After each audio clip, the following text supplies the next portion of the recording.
Ever pondered why UML state chart diagrams matter so much in IT sectors?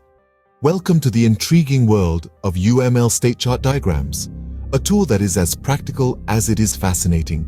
It's time to unravel the mystery behind these diagrams and why they hold such a significant place in the IT sector. So, what are UML state chart diagrams? Standing for Unified Modeling Language, UML is a standardized general-purpose modeling language in the field of software engineering. State chart diagrams are one of its many types, and they are specifically used to represent the dynamic behavior of a system. Now, why are these UML state chart diagrams so important? In the IT sector, complex systems are the norm rather than the exception. To manage this complexity, we need tools that help us visualize and understand the system's behavior. This is where UML state chart diagrams step into the picture. These diagrams provide a graphical representation of a system's behavior, capturing the different states an object can be in throughout its lifetime. They detail how the system transitions from one state to another, depending on certain events or conditions. This not only makes it easier to understand the system's functionality, but also aids in identifying potential problems or areas of improvement in the system's design. Consider a traffic light system, for instance. It transitions from green to yellow, then to red and back to green again. Each of these transitions is triggered by a specific event or condition, like a timer reaching zero. By visualizing this system with a UML state chart diagram, we can better understand its behavior and ensure it operates as expected. In the fast-paced, ever-evolving IT sector, UML state chart diagrams are not just a luxury, but a necessity. They enable us to keep up with the increasing system complexity and ensure that we deliver systems that are robust and efficient. Now that we understand why UML state chart diagrams are so important, let's delve into how to create them. Before we jump into the creation process, we need to grasp some basics. Let's get started with the three basic components of UML state chart diagrams: states, transitions, and events. First, we have states. These are the different conditions in which an object or an entity can exist. For instance, in a simple light switch model, the states could be on or off. Each state in the diagram is typically represented as a rounded rectangle. Next, we have transitions. Transitions are the movements or changes from one state to another. In our light switch model, flipping the switch would be a transition, changing the state from on to off or vice versa. On the diagram, transitions are represented as arrows, showing the direction of the change. Finally, we have events.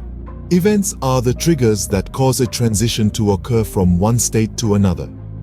In our light switch example, the event could be a person flipping the switch. Events are typically represented by labels on the transition arrows.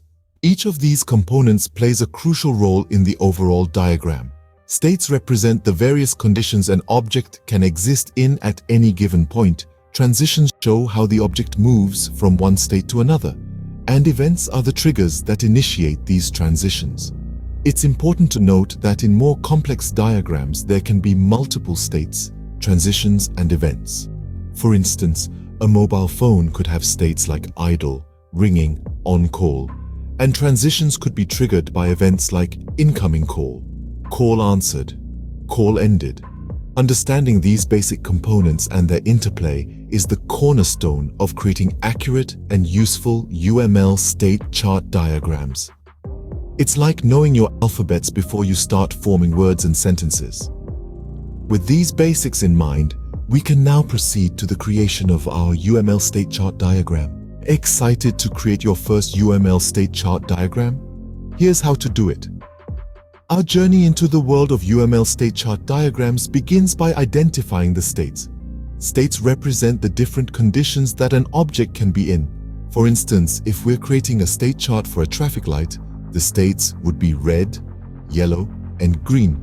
It's important to capture all possible states for a comprehensive diagram. Remember, states are usually represented by rounded rectangles.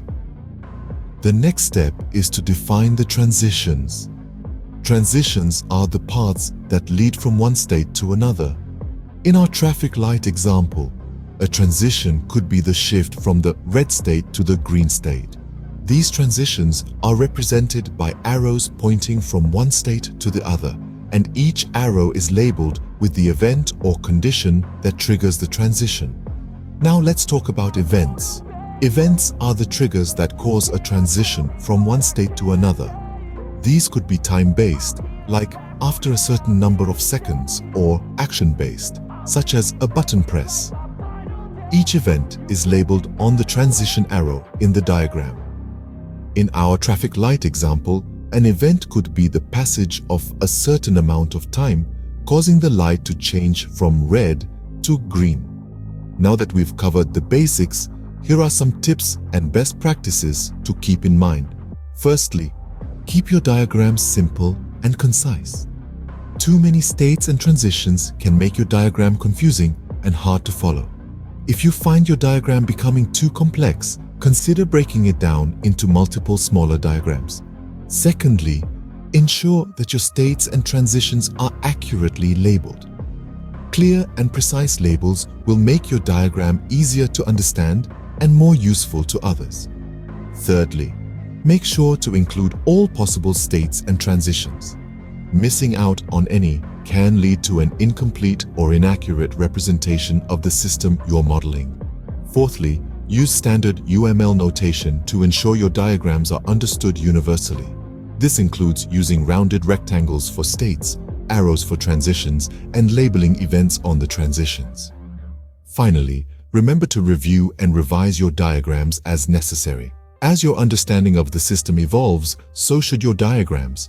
And there you have it, a step-by-step guide to creating a UML State Chart Diagram.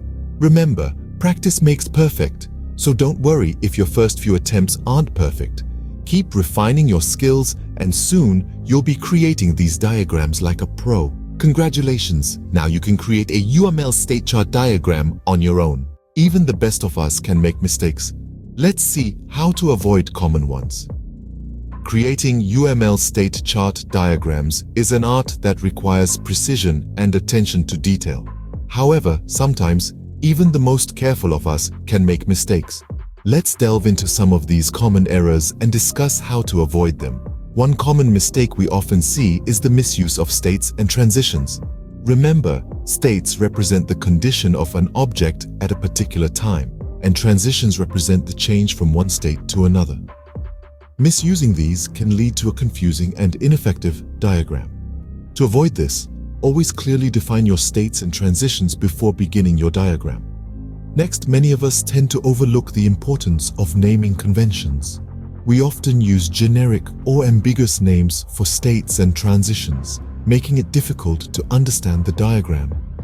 To avoid this, always use specific and descriptive names that reflect the nature of the state or transition. Another common mistake is overcrowding the diagram with too many states and transitions. While it's important to include all necessary elements, cramming too many details into one diagram can make it difficult to read and understand. To avoid this, try to keep your diagram as simple and clean as possible.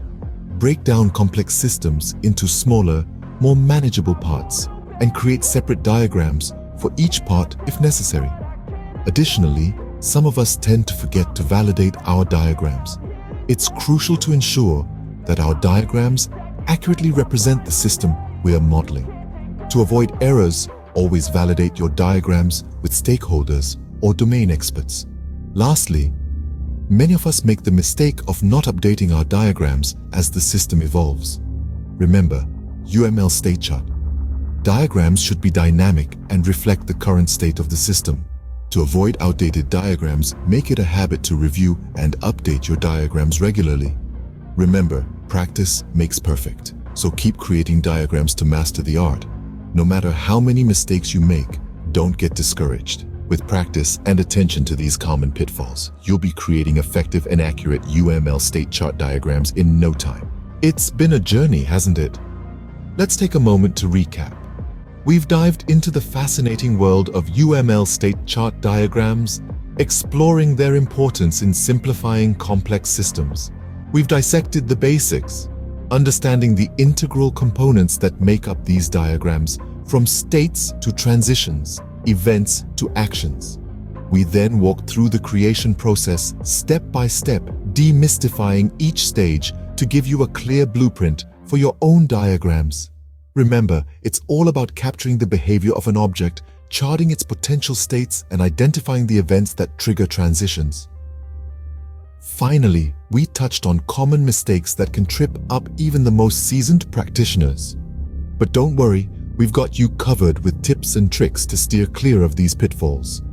With this knowledge, you are now well equipped to create effective and accurate UML State Chart Diagrams. Keep practicing, and you'll soon be a pro.